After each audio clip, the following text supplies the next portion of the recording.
Shree Sairam. Today let us continue the chapter Mechanical Properties of Solids.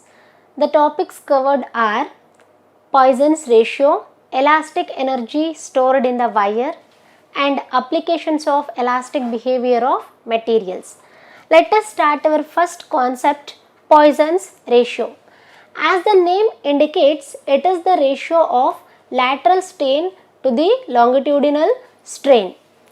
So, to understand this Poisson's ratio, let us consider a cylinder of length L and diameter D. If I apply tensile force on this cylinder, what happens to the cylinder? The length will increase by an amount delta D. We should notice that when the length increases, together the diameter will decrease by an amount delta D.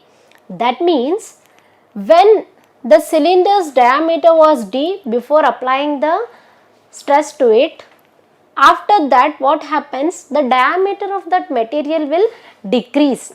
So that means here the strain produced is, two strains are produced, one is longitudinal strain and the lateral strain. So for that, in this circumstance we need Poisson's ratio. So this Poisson's ratio can be written as lateral strain upon longitudinal strain. So it can be written as lateral strain is nothing but delta D by D and longitudinal strain is nothing but delta L by L. So if we rewrite it, equation can be written as delta D into L divided by delta L into D. So our next concept is elastic energy. So elastic energy. So this is the energy stored in any elastic material. How it will be stored? What is this? Let us understand it. So when we apply some force on the material, there will be some displacement in that material, isn't it? For example, if I apply tensile force on the material, for example wire, so the length of the wire will increase. That means displacement has took place. So the product of force into displacement is nothing but work. Work is done. So work can be done only when energy is there in that material. So this energy to do work is stored as a elastic potential energy in the wire. So let us derive an equation for the elastic potential energy. So now let us consider a wire of length capital L. So when we apply the tensile force on this wire, so the length will increase small l. So now for this derivation, we have considered a wire of length capital L.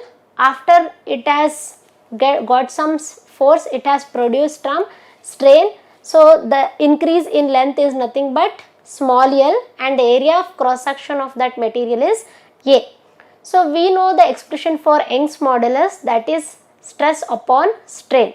So Young's modulus can be written as stress is nothing but force upon area, strain is nothing but L by L, that is change in length by original length. So now it can be replaced for the expression of force, that can be written as YAL divided by L. So work is done on this material by stretching by an amount delta L. So then work done can be written as force into displacement, that is dW is equals to F into dl.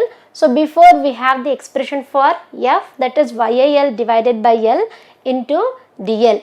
This is nothing but for small displacement the work done we have considered. If we have to consider the total work done, then we have to integrate this equation. So for that total work done, let us consider from point 0 to L. So we have to integrate this equation. So now if we take off common, what we can write? Y into this L divided by L is nothing but, we can write it as a strain, that is change in length divided by original length is nothing but strain.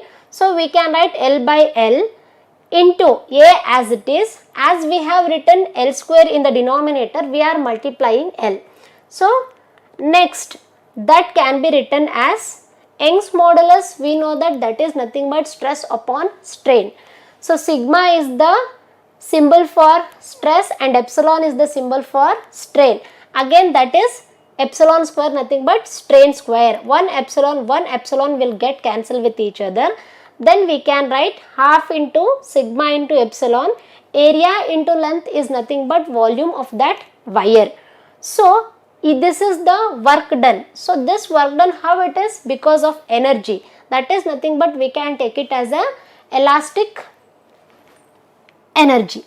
So now if I want elastic energy per unit volume, if I shift this to denominator, what happens? The remaining is half into stress into strain. So thus we have written the elastic potential energy per unit volume can be given as, we have indicated this as U, that is equals to half into sigma into epsilon. Sigma and epsilon are nothing but stress and strain. Here we have considered the case of longitudinal stress and Young's modulus. Likewise we can do for another two also and the expression will be same. Next we move on to application of elastic behavior of materials. So this elastic behavior of materials plays very important roles in our everyday life. As we have seen, there are many buildings are constructing only on the basis of beams, and again bridges is supported by beams. This we can see nowadays, and it is very important for our everyday life, the buildings. So that means there is so much importance for this elastic behavior to understand. And we have observed that we have seen railway tracks, isn't it? So if we see one of the track will be in the I form. Why it is like this? Let us take this answer afterwards. And we have seen mountains in the shape of pyramid, not in the, why it is not in the shape of rectangle or some square or some triangle. It is not like that. It is like a pyramidical shape. For this also we can take answer by this applications. Now let us move on to first application, cranes used for uplifting and moving heavy loads. We have seen cranes everywhere. Why we will use cranes? To shift heavy loads from one place to another place, we will use this cranes. So in cranes we can see some rope will be attached with a hanger for lifting that heavy load. So that means this rope is lifting the load. We should know what is the strength of the load, because previously we have learned that stress strain curve. In that we have seen the elastic limit of that material, and when the material will break and when the material will produce a large strain for a small stress, everything we have studied in a stress strain curve. From that we can get elastic limit, that is nothing but how much load we can apply to that material without permanent deformation. So now we have the formula, stress is equals to force upon area. So force can be written as stress into area. If I want to increase any load, that means if this material want to carry more load, then what I have to increase? I want to increase that area of cross section of that material. For example, let us consider,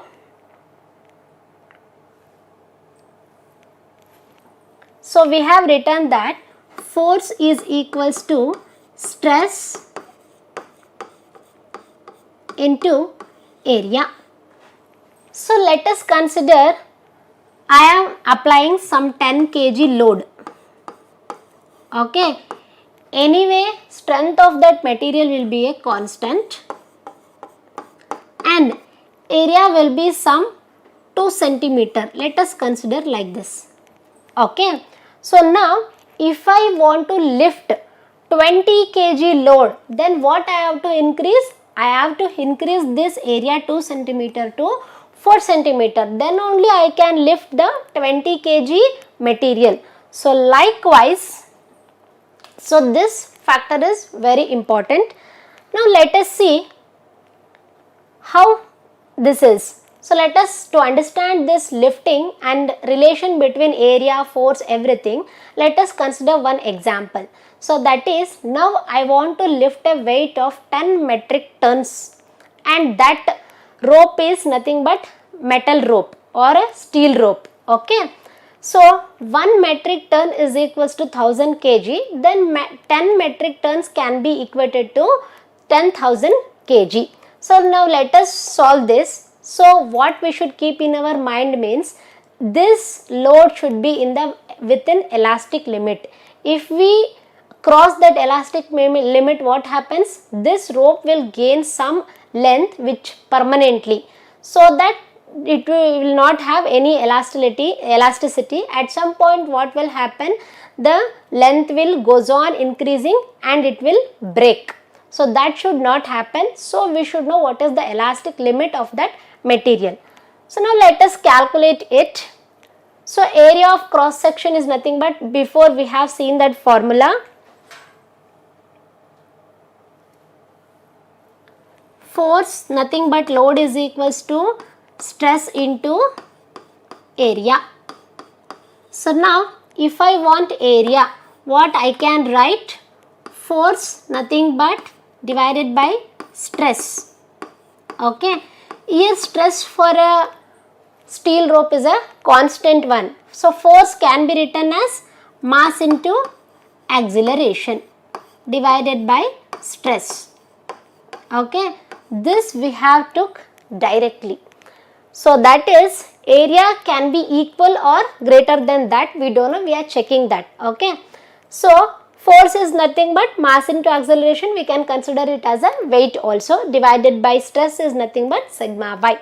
So now I have taken a mass of 10 metric tons, that is nothing but 10,000 kg. It can be written as 10 to the power of kg, 10 to the power of 4 kg.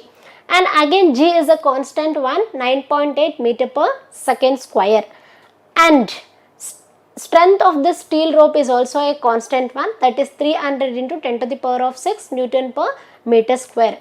On calculating all these values, we will get 3.3 into 10 raised to minus 4 meter square. So this is nothing but, it is nearly equal to 3 centimeter.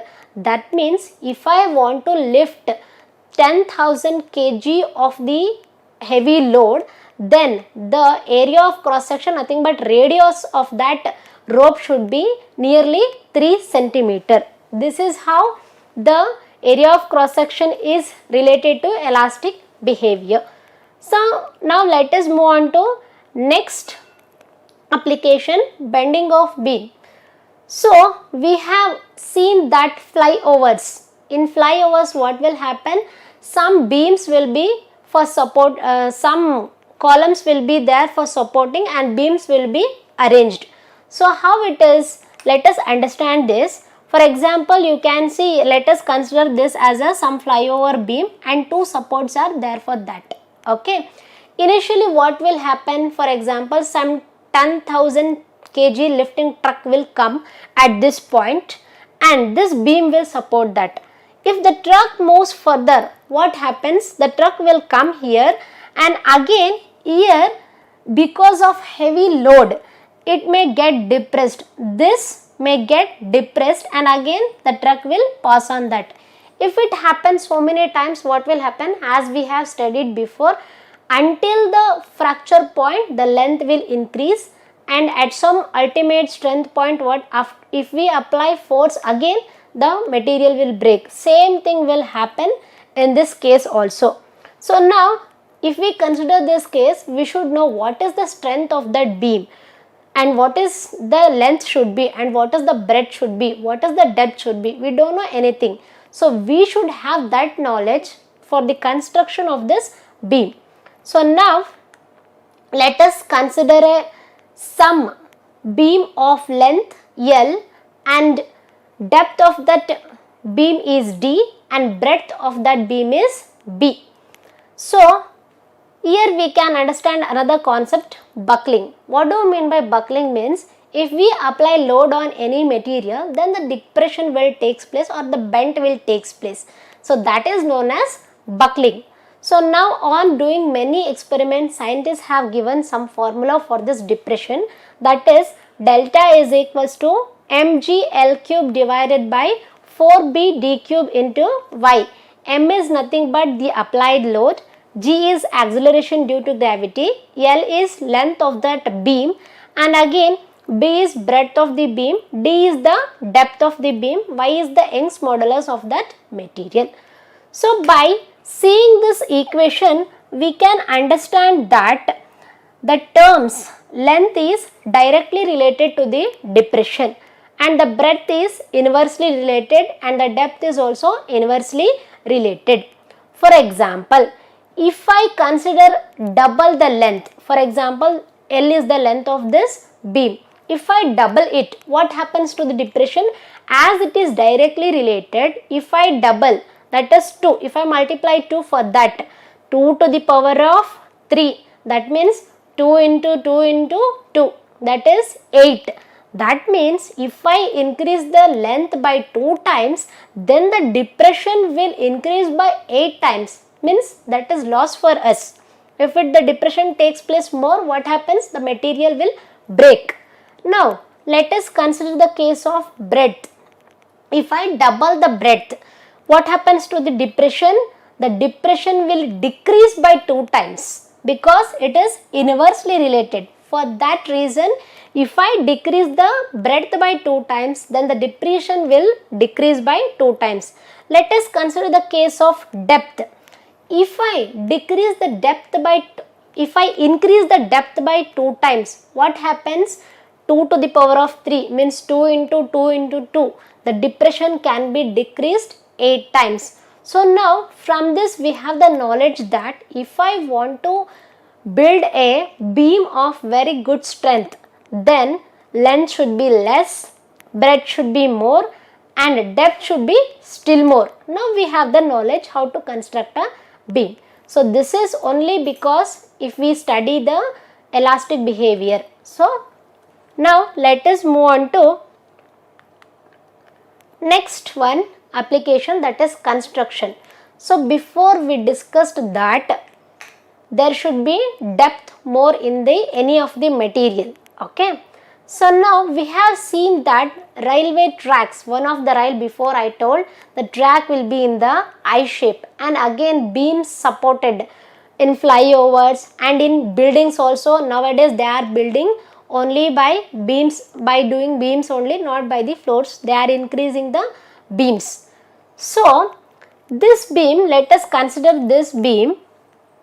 Okay, this suppose some breadth is there B and some depth is there, that is D.